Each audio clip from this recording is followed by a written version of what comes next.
So we are going to talk today about the long road to college admission. And I've got a lot to say about this because I've been doing this for a long time, 28 years. 28 years is a really, really long time to be working with your teenagers. And I think it's so important for me to help everyone to calm down this process. And my hope for today is that we are going to just have a fabulous conversation and a little bit of dialoguing, because I would love for you to comment and to interact and to engage, and that way I can sort of see what's going on with you all. So welcome to the college conversation.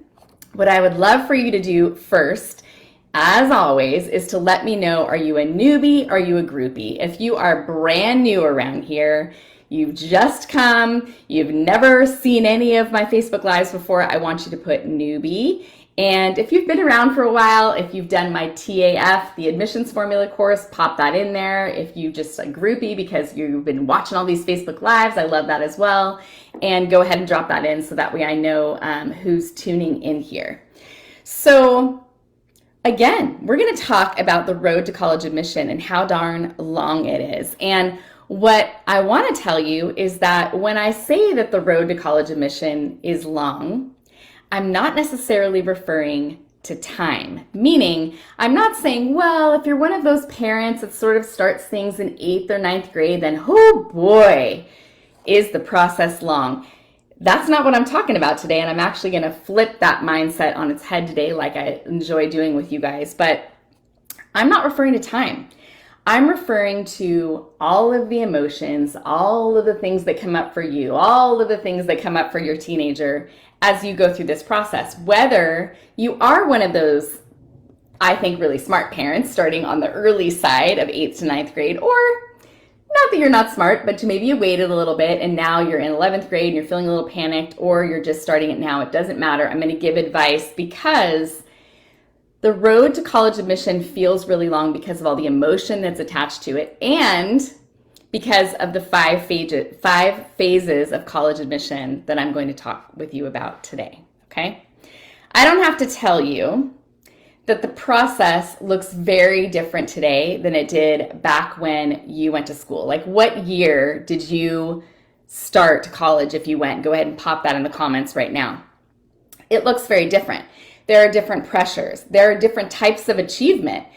GPAs are a lot harder. There's a lot of things that are going on in our teens world and all of the noise. It just looks very, very different. And the landscape of college admission has really drastically changed since way back in the day when we went to school. And I'll tell you, because I've been doing this for so long and I've learned so much along the way, I can tell you that it looks very different than it did even 10 years ago. 20 years ago. It just looks different. And so I want to sit here and chat with you guys about what we can do and how I can change some of these perceptions of what the college admissions process is supposed to be like. So I'm going to start with that by saying this. It is a very common misperception that the path to college admission is linear, meaning it goes in either a straight line or a straight line up. This is a common misperception, and I think it's actually one of the reasons why this process feels so stressful for us is because of our expectation. Because we expect that once we start, we're just going to keep on carrying on, and we're going to go up that path, check it off, keep going. Oh, it doesn't work that way. It does not work that way, my friends. And if you're on my email list, then you saw what I just sent out, which is the process is a little crazy. It goes up and it comes down, and there are twists and turns, and it is more than just up, down, up, down.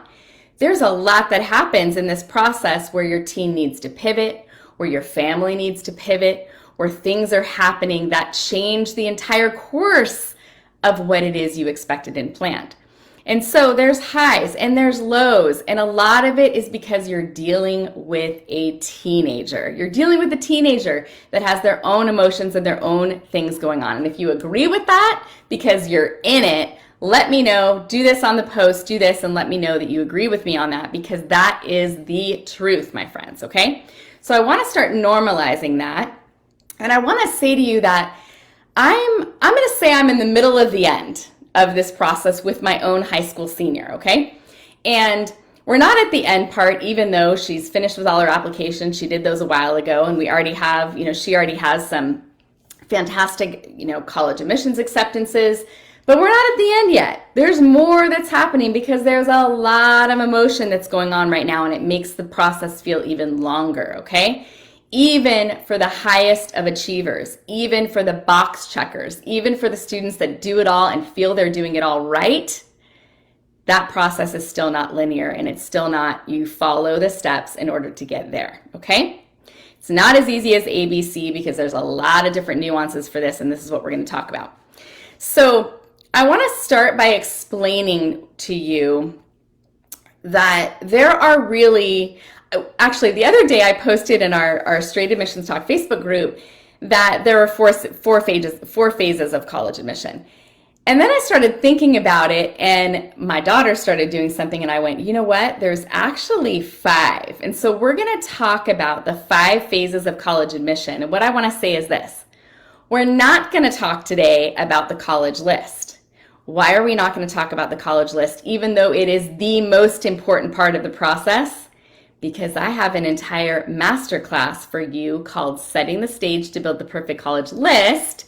And the news I wanted to break to you today is that we've reopened it for enrollment, I think as of about 5 minutes ago. Okay, so I'm going to have my awesome assistant drop the link in here for you. And in that masterclass, I'm going to teach you about the 4 stages of college list building. Okay, so we're going to just really be specific about that.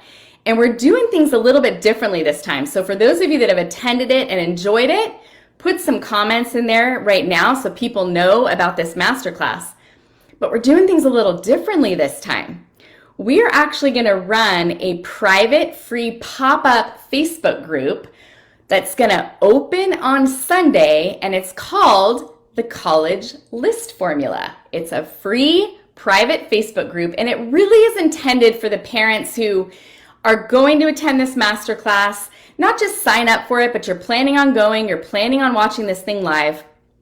Or it's for the parents that have gone through it before and maybe want to, chat it out, or you want to talk a little bit more through it. And we're building this community, and it's a pop-up community, okay? Meaning it's starting on this Sunday, which is the 22nd, and it's going to close a couple weeks later.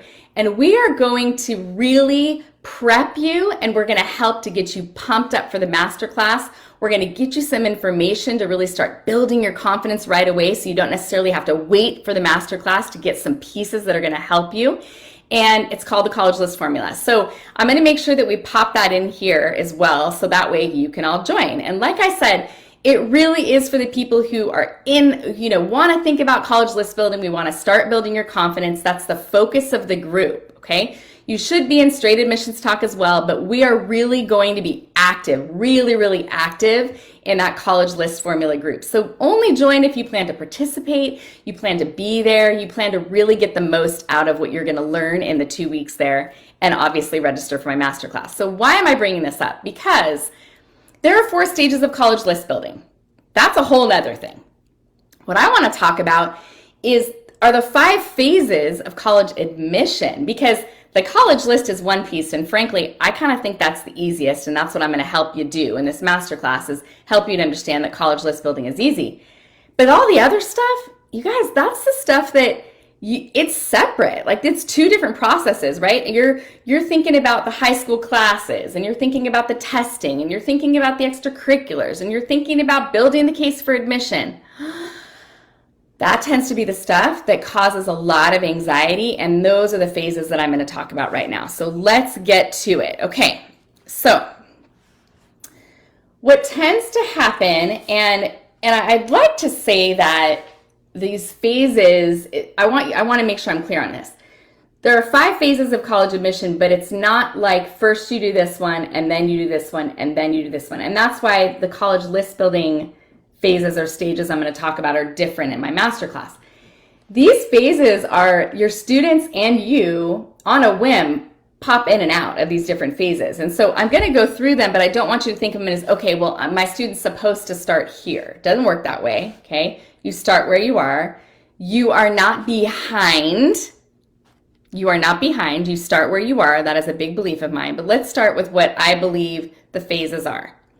One of the first phases is absolutely the awareness phase, okay? And that's the taking it all in, all right? So let me talk about this a little bit, and then you can tell me, you can tell me if you believe that that's a phase that you're in right now, okay? So let me take a little sip of my coffee here. This is today's mug. Today's goal is to keep the tiny humans alive. Okay.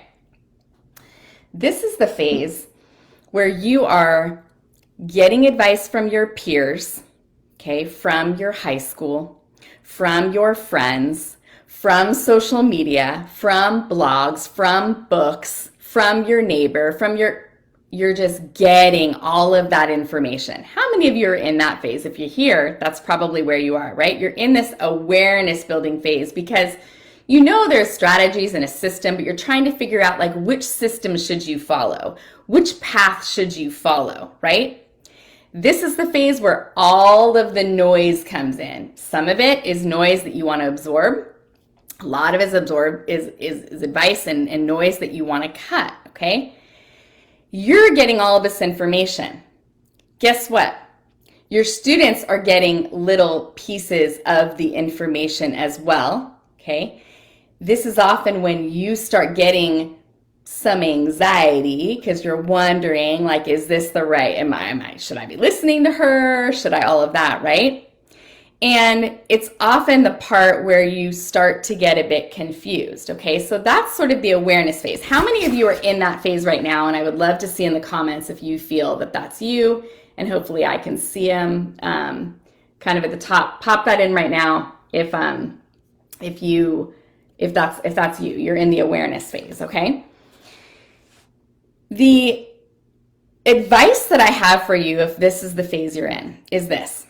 You need to make sure that you are arming yourself with advice from a reliable source. Now, how do you figure out who's reliable and who's not and who should I listen to? You should probably get to know a little bit about what those people are selling, okay? To understand, you know, what business they're in and what it is they're selling, and look at that to say, okay, is this something that fits me? Does this align to my values, okay? And if it doesn't, that's the noise that needs to be cut, including me, okay? That is one of the most important thing that you can do is find out who you align with. And I mean, we are talking values, we are talking the people who are like constantly increasing your stress. Some of it is going to be stressful, but all of it shouldn't be. That stuff you have to cut because it's the only way you're going to feel calmer about this process and be able to go through it with more ease. Okay, that's really, really important. And this is key if this is the phase you're in.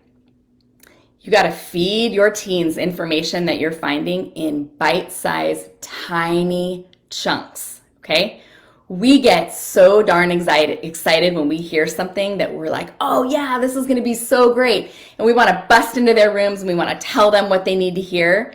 That is just absolutely going to push your teens into a different phase I'm about to talk about. It doesn't make them excited. It makes them often feel very overwhelmed, okay? So this awareness phase for you, I think, is really important. And I'm really a believer that this is the most important phase for parents because this is when you start to figure out what the system looks like, what the procedures look like, how to get organized. You get to do all that. Sit there and like put it all together, and then you can help to walk your teen through. That's obviously what I do in the admissions formula, which is my 10-week college admissions program for parents. But for this purpose, this is the most important phase. So again, if this is what you're in, go ahead and pop that over there and let me know you are in the awareness phase, okay? The second piece for you that I think is crucial is this next phase, which we're going to call the avoidance phase. Okay. So when I first started thinking about this, I started thinking, okay, a lot of students have their head in the sand, right? They either want to avoid the whole conversation, or they're running in the other direction when you want to talk about it, or they're not interested in talking to you, or you're telling them to do something and they're avoiding it. If that's you, let me know below because that's super, super common, okay? But what I'll say, and it's so hard, I don't know why I can't see, here we go, okay, now I can see comments, awesome. So Jessica just said, I don't know which phase I'm in, and you might be in multiple phases, Jessica, and that's perfectly okay. So let's talk about this avoidance phase, all right? This is often the stage where folks feel overwhelmed, okay? You are like, I'm hearing this and I'm hearing that, or I'm supposed to be doing this, or someone says this, and you're feeling overwhelmed. How many of you have felt that at one point or another in the process? You guys, I have even felt that in the process. I have even felt that with my own child, that I've been doing this forever, okay? And that's the phase where you're like, not now, okay? I'm busy, they're busy, we can't focus on this, maybe next weekend, let's talk about it next month, okay? That avoidance phase is very, very common, and I wanna normalize the fact that it's actually okay for you to put things on the back burner for a wide variety of reasons, because life is more than focused on college admissions. Okay, so for you, it's totally normal, and I want to say, like, it's okay if that's how you're feeling. I want to just like embrace you and say, it's okay, mama, it's okay. Take the time you need, do a little avoiding if you need to before we move back into a different phase. For your students, this is what I want to say. The path to college admission, okay, there are parallel paths, all right? You are feeling one thing and you're going along, and your student is feeling one thing and you're going along. And I talk about this all the time if you've been around. And you kind of are each doing your different things. You might be in the awareness phase and your teen might be in the avoidance phase, but you're like going along and humming along. And then sometimes this awareness person is wanting to really talk to the avoider, and then you're hitting heads, right? You're butting heads. And that's really common too, right? You don't have to be in the same phase all the time, and you often aren't. And that's what's so frustrating for us as parents, right?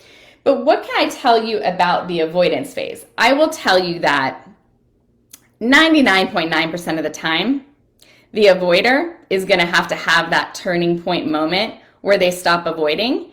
And usually it does happen, okay? It's very rare that students will keep their head in the sand or you'll continue to avoid. It's very rare, so know that it is a passing phase, okay? It's something that you're gonna go through or they're gonna go through, and you're gonna get to the other side, okay? I will tell you that in the new college list formula group that we are popping up and starting on Sunday, and you can put in your request to join that now, okay? We won't be admitting folks until Sunday because we kind of want everyone to get in at the same time. I'm gonna be doing a really special event in there that's about how to get your teens to take the reins in the process, and that's going to be in that college list formula group. So that's one reason you want to get in there, because it's important, even when we're thinking about college list building or any of this, that your teens are ones that are like with you in this, okay? So we are going to discuss that.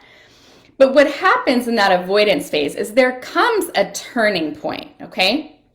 Whether it's maturity or a college visit you take your student on, or someone starts talking about college and it gets your student interested, or something happens with them that builds their confidence. Maybe they get a higher grade in the class. Maybe a teacher says, hey, you'd be really good at this.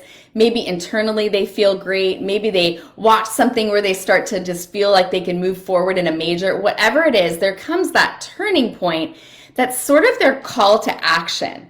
And it moves them into the next phase, which I think is the most exciting phase, which is engagement, getting after it, okay? For those of you that felt a turning point, you felt like, yeah, this was something that like moved the needle, will you put in the comments and let other parents know what that was? Because I think it's important for us to crowdsource that a little bit, because it's different for everybody, okay? For my own child, it was a college visit that we did before her junior year. We had done some visits already, but it was during the, the big pandemic time, right? When everything was shut down. But then we did it later, and we walked, literally, we were staying at a hotel right across from the college, and we walked across the street and she saw the football stadium, okay? And for the first time, she said to me, oh, that is so cool, okay? We'd never really done that before. And she looked at me and she said, I think I do want a college that has a football team. That sounds really exciting to me. She'd never said that before, and we'd been talking about college stuff since 7th, 8th grade.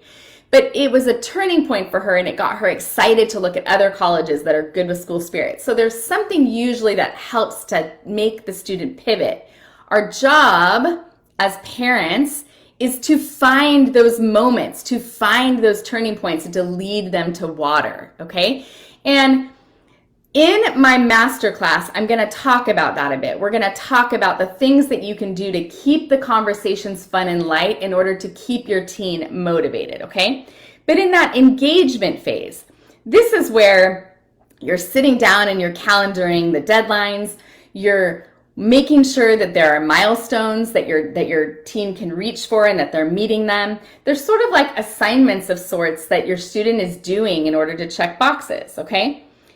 Sometimes the engagement phase will start, if you have a procrastinator, you can let me know that in the comments. It'll start when there's a looming deadline, okay? And that is the first thing that kicks them into high gear where they have to get it done. And then they at least know what it feels like to complete something. And that action is what creates the motivation, okay? So that's sort of a common myth that some people think, like, you need to be motivated in order to act. And I get that a lot from parents where people say, my teen's not motivated. They're not motivated to do anything. If that's you, let me know. But what I'll say is, well, then your job is to help them to start those actions so that way they can feel those wins and they can move forward. They can keep moving forward. And I'll tell you a little secret. That's what I do with you guys, right? I try to give you little action steps along the way so you can do it, right? Get it done and feel good about it, right? And that's my whole college admissions course that I do is all based on that, like trying to give you guys little wins along the way. Because what happens when you feel like you won?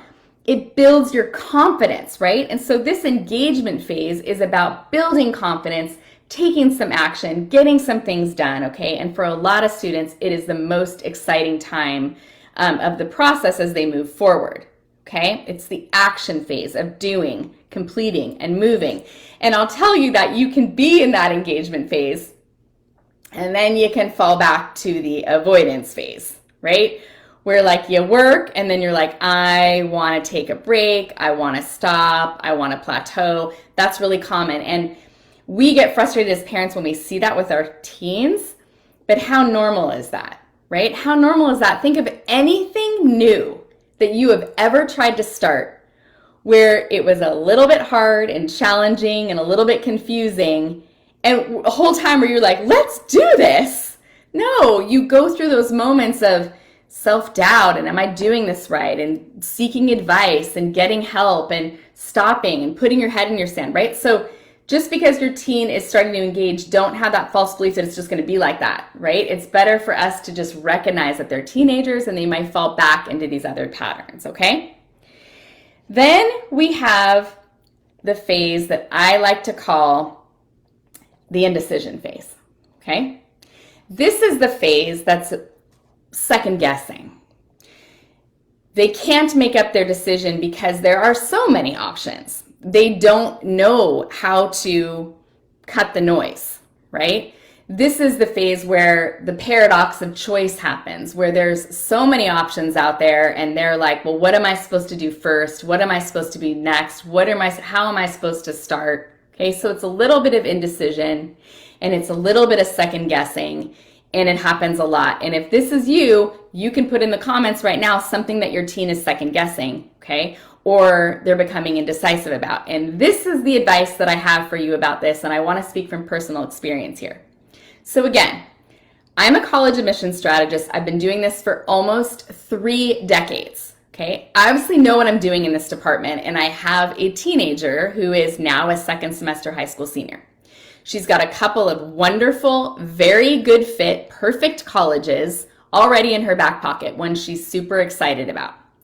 But there's one that's still, in the running, okay, that she really is like, hey, I want to keep this, I want to keep thinking about this other college, but she's not going to hear back from that school until the end of March. She got her first decisions in October, okay? So now she's in that sort of second guessing phase. Well, what if I don't want to go out of state? What if I want to stay in state? We just had these torrential crazy rains for the last 2 weeks in sunny Southern California. And now I'm saying to her things like, how's the rain? How you doing? Okay. And I'm not doing it to tease and make fun of her because she's thinking about going to a really rainy place. And I'm not doing it to cause and force the second guessing. I'm actually doing it because I believe that indecision and second guessing phase doesn't need to be negative. And I want you to hear that loud and clear. When a teenager is being indecisive or they're second guessing, it may not be a bad thing. Okay? It might be that they're actually using some critical thinking skills and for the first time really picturing their options. They're really thinking about who they are and what they want, and then they're putting themselves into that picture to try to make a decision. So with my clients, with the parents who talk to me about this in the admissions formula that I work with my own child, when they're being indecisive, when they're second guessing, I don't sit there and freak out. It doesn't give me anxiety. I think, you know what, you'll figure it out. Where you end up, I know you're going to thrive. Why? Because the college list is good, and I'm going to teach you about that in my masterclass of how to make sure that that list is solid, okay? But by thinking about this phase, this indecision phase that often drives parents crazy, make a decision already, right? If we can step back and say, wait a minute, they're kind of like thinking about themselves here, right? And so what if it came later than the timeline you wanted? At least it's coming now, right? So I actually applaud that phase, and I feel like it's one of the most important ones. Now, it's different than avoidance and being stuck in the mud. It's that they are actually thinking. They may not be telling you everything they're thinking, but when they say to you things like someone posted the other day in our Facebook group, something like, my teen has 5 decisions and can't make up her mind, and we have to do housing deposits. And I kind of thought to myself, well, that's okay. Right? They can't be indecisive forever. They usually aren't. But maybe they need to mull it over. Maybe they need to picture themselves more. So try to think of it in a positive light and not to add the pressure and the stress for them to make the decision right now. Even if you know that making it now might help in some ways, get them better housing, whatever. It might be okay for you to delay it a little bit to let them feel what that's like, so that way when they do make their decision, you know it's the right decision. Okay? And I think that that's something that's important. And then, of course, there's the final phase, or the final one I'm going to talk about, which is waiting and waiting and waiting some more. We have the push, push, push, stop. Can't give you any information now, we're going to wait. So I want to talk about this, and we're going to sort of end with this and I'm also going to connect with you why the application cycle has changed. And I really feel like that whole process is very new, okay? So I want to address that for everybody, because I don't think most families really understand the waiting game, and you understand how long the darn cycle really is. Okay, and if you're a parent of a senior and you get it, you can pop that in the comments right now. So the process is different now. It's different than it was before. It's absolutely different from when you went to college, and like I said, it's very different even from 10 years ago. Before, it was like you apply to a few colleges around the same time, November, December, and you hear back in March, okay? There was these regular decision plans. Did they have early decision? Did they have early action? Yes. But it wasn't so much of a strategy that a lot of kids used, okay? It wasn't a strategy that a lot of families used, and part of that was like lower application numbers. Part of it was applications weren't electronic. Part of it was that the colleges were in better positions. Part of it, the reason why this has changed is because costs have gone up so much for the colleges, for you. And so the cycle used to be pretty, I think, tame, okay? And even 15 years ago, 10 years ago, it was just different. What it is now is this. Some of your students are going to put applications in back in September, October. Some of the deadlines are in October. And some of those colleges that you apply to early, they're going to tell you within 4 weeks, 6 weeks. Others are going to tell you by the holidays. Others aren't going to tell you until March, okay? Some of the colleges you apply for early in November, and if you need the definitions of early action, early decision, etc., go back to the Facebook Lives that are over at the events of the College Conversation. I talked about that last week, where to start, what the cycles look like, the trends in college admission. It's all over there. But what's happened is now this is what it's like, okay? And I understand why colleges do it, okay? But let me make sure everyone understands this. A lot of students are applying earlier, and I will say that that is a very strong, important strategy for students, okay? Which is why it would be nice for college lists to be sort of more hammered out and solidified a little bit earlier in the process, meaning prior to senior year. But you're not behind. If you're hearing this later and you've got a rising senior, don't worry. But they're putting these college applications in early, and then what's happening is some of the decisions are coming out in December, and a college is saying, we're deferring you. We're giving you a deferral. Meaning, you're okay. We think we might want to admit you, but we need to look at the regular pool first. So hold on a second. Let's sort of make sure to lead you on a little bit more. Let's give you a bunch of marketing to try to keep your attention. And then decisions come out in March-ish for that kid, for these schools, and now the student's waitlisted. So they applied early, they got deferred, and now they got waitlisted, but gosh, that really is my first choice school, I think I'll wait. Now some colleges will wait until July, even August, to say, hey, we have a spot for you, okay? So the waiting can be very long, and for no matter what for students, since there isn't a national notification date, okay, where everything is all over the place, some students find out a couple weeks later.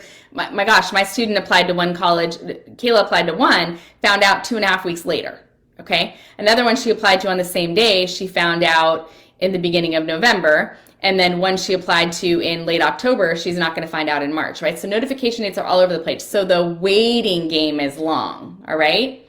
And then on top of that, we have the reality that your teen will often get admitted, get their offer of admission, and their scholarships from that college, their financial aid award letter, even if you do the applications for all of that on time, won't come until March, April. So now you've got a student who's been admitted to a school, they're pretty excited about it, but you don't know the bottom line. So that's when the waiting starts, and you have to help your student to be patient and to wait, okay? And there's different games that colleges are playing with merit aid, all right? So this waiting thing is the one that's the one for me that I cannot stand as a parent, that I don't believe is fair to you as the student. Now, a college might say it's perfectly fair. Why? Because they are protecting their bottom line. They want to make sure that all seats are filled, and they're going to pull all these different levers and play all these different games in order to make sure that they meet their enrollment. Now, if I just went through all that and you went, what is she talking about? That sounds really important but complicated. I make it easy in the admissions formula, which is my 10-week college admissions course for parents, so make sure you're on the wait list for that when it reopens, okay? But here is the thing. When your students are in that waiting game, okay, and they're getting frustrated, and they're hearing maybe from other friends that got into schools and they haven't heard yet, and they're starting, the rumor mill is starting, and everybody's hyping each other up, and you're going through all that. You, the parent, need to be calm, okay? You need to listen to them and repeat back what they're saying and empathize and do all that, but not add to the noise, pressure, and stress by saying, well, I heard Johnny already got in. Did you get in? All of those different things, it's really, really important for you to stay calm, okay? And that is why when we talk about these phases, you building your awareness and you making sure you understand what the process looks like, that is going to help your teen more than anything else, okay? A really common question I get about the course that I teach, the program that I have, that I created back in 2018, that I've done with now 9 groups of parents, or I'm about to do it with my 9th group. People always say to me, when is the best time to do it? I mean, it's not time. Shouldn't we do it in the junior year? Shouldn't we do it later? The program was built for 8th through 11th grade parents because that awareness phase of you getting as much information as you possibly can ahead of time isn't to promote stress or to make you helicopter. It's so that way you can know what's coming. And like with anything else, the more certainty we can at least feel we have about a process, the better we're going to be, the more progress we can make, okay? And the more your students won't go all over the place on that map, okay? They won't go up and down all over the place, and they won't be constantly going through all these phases all the time. It ends up being a lot calmer, okay? And that is what I have to implore to you is really, really important. So when you're thinking about the long road to college admission, okay, and if there's any takeaway that I can tell, that I can just give you with this, it's that we know the road is long. Whether you start it in 8th grade, 9th grade, 10th grade, or you're waiting until the summer before your senior year in order to start it, it's going to feel long because of all the emotions with it. The calmer you are, the more armed you are, the more you're not going to want to avoid. The more when your kid has their head in the sand, you're going to take a breath and say, they're not ready right now. We're going to wait a little bit. The more calm that you're going to feel going through it, okay? And that is pivotal. And what I'll say is that all this stuff, the testing, the classes, what you do to build your case for admission, summer programs, extracurriculars, all the marketing you get in the mail, holy moly, all the junk mail you get from colleges trying to woo you, all of that noise, okay? The way that you calm it down is by building more certainty in the process by having a college list that is perfect for your teen, okay? All that other noise is harder to cut, and I'll say that you can do it through my course for sure, okay? But it doesn't eliminate it. It's still going to be there.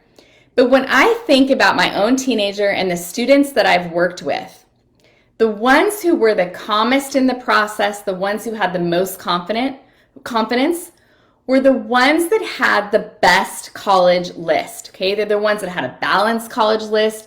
They're the ones that understood why they were applying to certain schools. They had a reasonable number of colleges. They had a list that matched them. So I will leave you with this. If you have not attended my Setting the Stage to Build the Perfect College List Masterclass that's free live online, it is not on here. It is not on this platform. It is over in a beautiful system that we have in order to keep people engaged and attentive for this. It's about 90 minutes, the masterclass. If you have not attended it, you have to grab your seat, okay? You have to grab your seat, all right? And like I said, we're doing something a little new this time. And so if you're thinking, you know what, I want to start learning about like, how do I pick colleges and how am I supposed to do this? And you want to do it right. You want to do it where you're not making mistakes. You're not having to backtrack all of the time. Also get in our free pop-up Facebook group, which is called the College List Formula. We have the link right here for you. Get in there. It's going to be a group that's going to run for about 2.5 weeks. That's it. And then we're going to shut that thing down. But you're going to get a lot of information that's going to help to build that confidence right away. Okay, so I hope that helps. And I hope it's the information that you were looking for. The next Facebook Live that I have will take place over at the College List Formula. And it's going to be a topic that when I asked my Straight Admissions Talk members what they wanted, they said they wanted to learn how to get their teens to take the rein in the process. That was the most popular thing everyone wanted. So I'm putting it over there because I know how important it is. And it's something that I actually feel I'm pretty good at because I did it with my own teenager and I do it with clients very often to help them to really like take the reins and get in there. And of course, get into that engagement phase. So I hope this helps. Please leave your comments, even if you're watching it on replay. And that's it. Happy Friday, everyone. Have a wonderful weekend. Bye-bye.